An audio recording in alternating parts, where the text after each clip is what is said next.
Hello everyone, welcome to my first video in the series about substring matching.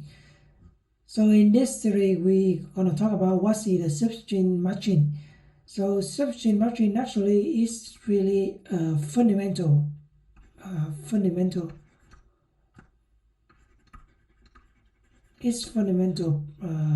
operation in string processing. So we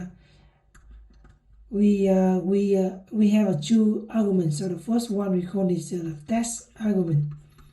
So this can be very long test or very extremely long. For example, we have the test A B B, and the second argument we have we call this either pattern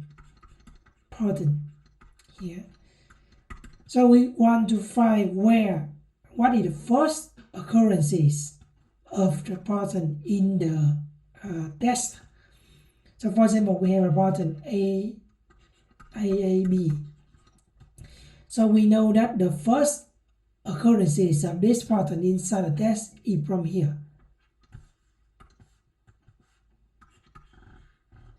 A B, here you see that.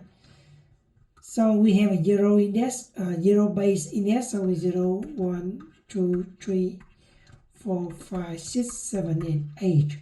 So in this case, we're gonna return number 1 here.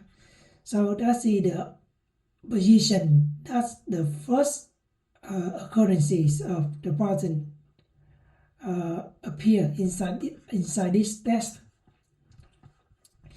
So the output will be number 1.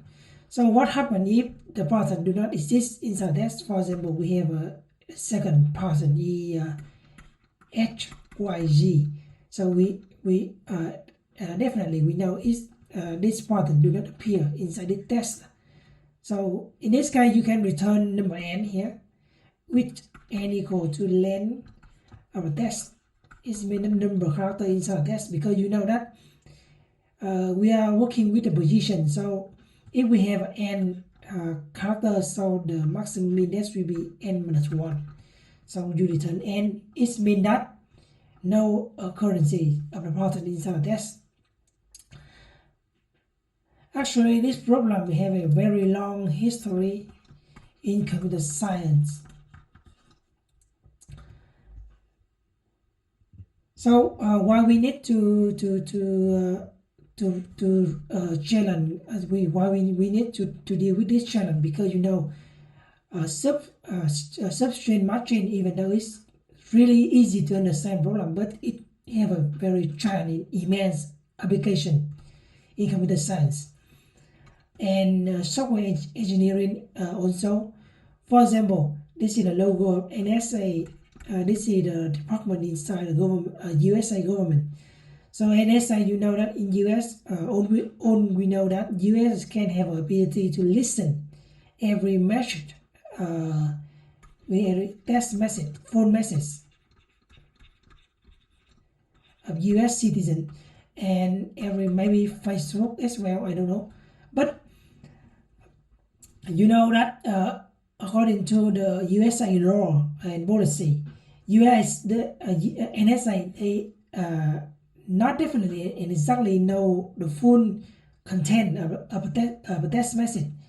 Instead of that, they have a list of keywords, sensitive keyword. For example, they have, oh no, we will remove here. So for example, they have a keyword, let's say it bomb. So every time your text message contains this keyword bomb or kill president.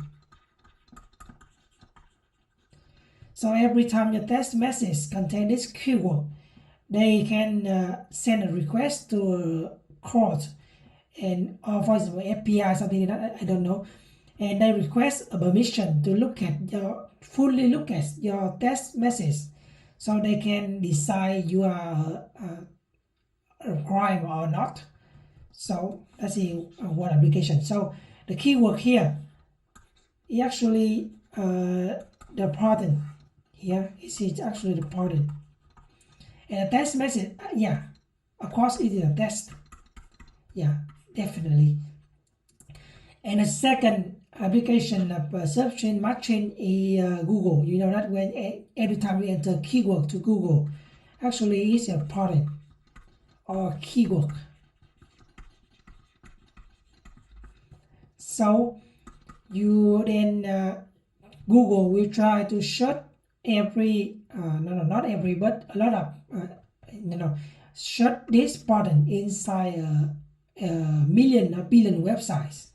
And you know that a website actually HTML string, and it's very long. Beside the content, the meaning content, they also content about the other string, HTML string that they define a header, for example, and they decide the footer, for example. So actually, a website is very long string. So this test. And Google, they do not search for one website; they search for million and billion websites.